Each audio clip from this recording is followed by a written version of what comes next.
The last of the most high profile on camera attackers at the Capitol are slowly being found and being charged.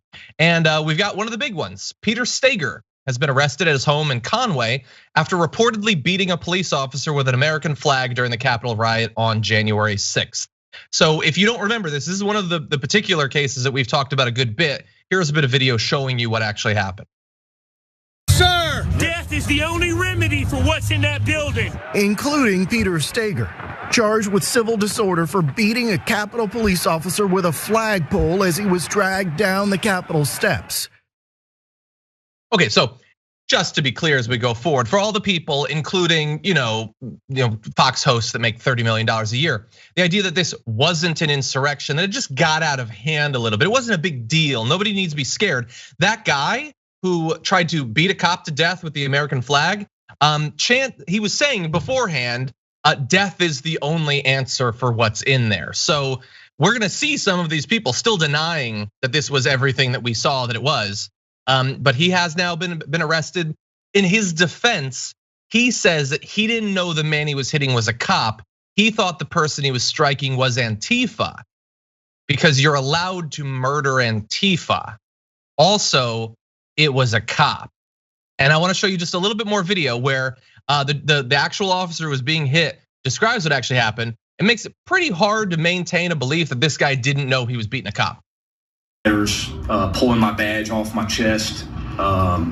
They ripped my radio off my vest. Started pulling like ammunition magazines from their holder on my belt. And then some guys started getting a hold of my gun and they were screaming out, kill him with his own gun. At that point, it was just like self-preservation. How do I survive this situation? And I thought about, using deadly force. I thought about shooting people.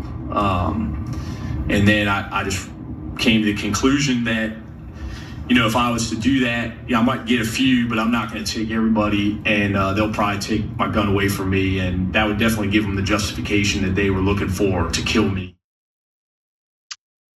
Okay, so that's terrifying. And again, that's the sort of cop's direct account that you are not going to see, I'm assuming, on Tucker Carlson. Makes it a little bit harder for him to pretend that it was just Antifa or they were just getting a little bit rowdy. Boys will be boys, whatever. Also, I love the cops, totally. Now I'm gonna forget about that cop that the people that I broadcast to were trying to murder after stripping him of all of his cop stuff. And then they pretend that they didn't know he was a cop. Anyway, we got more on this, Brett, but what do you think so far? It's just a question of priorities, and so many people's priorities are as far from achieving justice in America as they can conceivably be. All of them are, I hate to be cynical, but all personally motivated are arguments of convenience to keep people exactly where they are and how they are. So as you said, Tucker Carlson and people on anyone but that Fox interview really, and even or that CNN interview, are essentially just maintaining this fantasy that everyone on the right is good and everyone on the left is bad, rather than going through the arguments of the people protesting. Like at a very fundamental level, everyone out there outside the Capitol building is absolutely bonkers and detached from reality. They are all pretending that they won an election that they lost by 7 million. And then I tweeted that, someone's like, well, that's like saying you got the most passes in a football game. The electoral college is like the points in the football game. Fine, The margin of victory in the electoral college is the same landslide margin to the number that Trump said he won in a landslide by in 2016. Yep. Everyone out there is crazy. Now, if you look at Black Lives Matter protesters, and the reason I say this is because Fox News is always like, obviously there's a lot of tape of Fox News saying that all these Black Lives Matter protesters are godless communist murderers. At least the heart, even if I also agree that violence is bad in any protest, right? But at the heart of their argument is something that's provably true, that police kill black people in higher numbers, that and we have video of that. And we have no video, we have no evidence. And in a court of law, there's no evidence. In the venue where they're supposed to present the evidence, they still haven't for the steal of the election.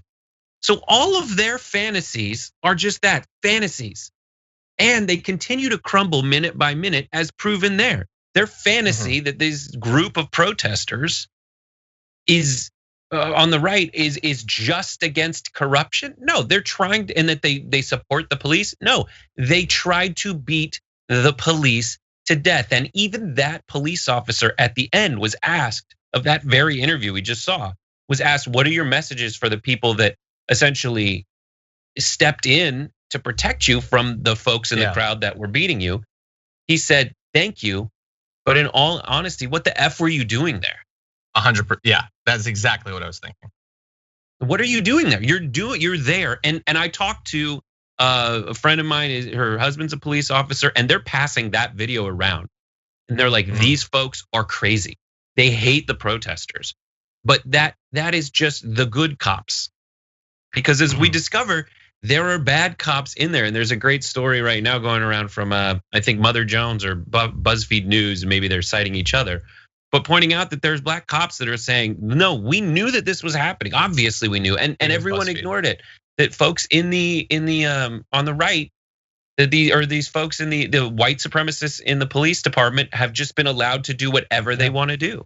And even in the people that I talk to, like, they still say, well, I'm more scared of the left-wing protesters.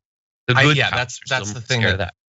So if you want more information about the BuzzFeed article we were talking about, we have a video out from yesterday on it. But yeah, and that was going to be my follow-up question to you, because you know more cops than me.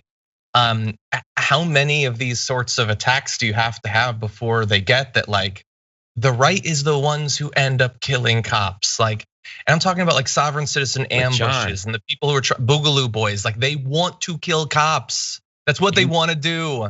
You know the answer to all that. The answer is it's because they kill cops. That's part of the two parts of that answer are, one, just this inherent white supremacist thing that we talk about nonstop on this network, rightly, this inherent, well, yeah, but like, I patrol these neighborhoods and it's all black people committing crimes. It's like, because you could patrol black neighborhoods, you patrol white neighborhoods, it's all white people committing crime. But they have that default where that guy looks like me, he's less likely to do something. But then also, like that police officer said, he's surrounded by a bunch of people with guns. The thing I'm terrified of is that the lesson we already learned about white supremacy, we know.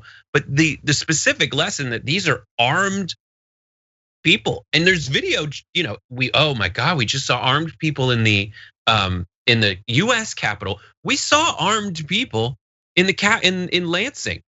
We saw them in is that the Capitol? Is it Detroit? The capital of Michigan. We saw them there, there to kill Gretchen Whitmer. Yeah, like they've done it, and it is because they have guns. It is because they have and it wasn't the first time. Because you start shooting, you're gonna die. And I hate the lesson that kind of implies, that everyone who's protesting should have a bunch of guns. That's horrifying. The police don't want that either. And it's one of the big fears for the upcoming inauguration protests, although I think that those are probably a little bit lower now that there's like 20,000 National Guard troops there.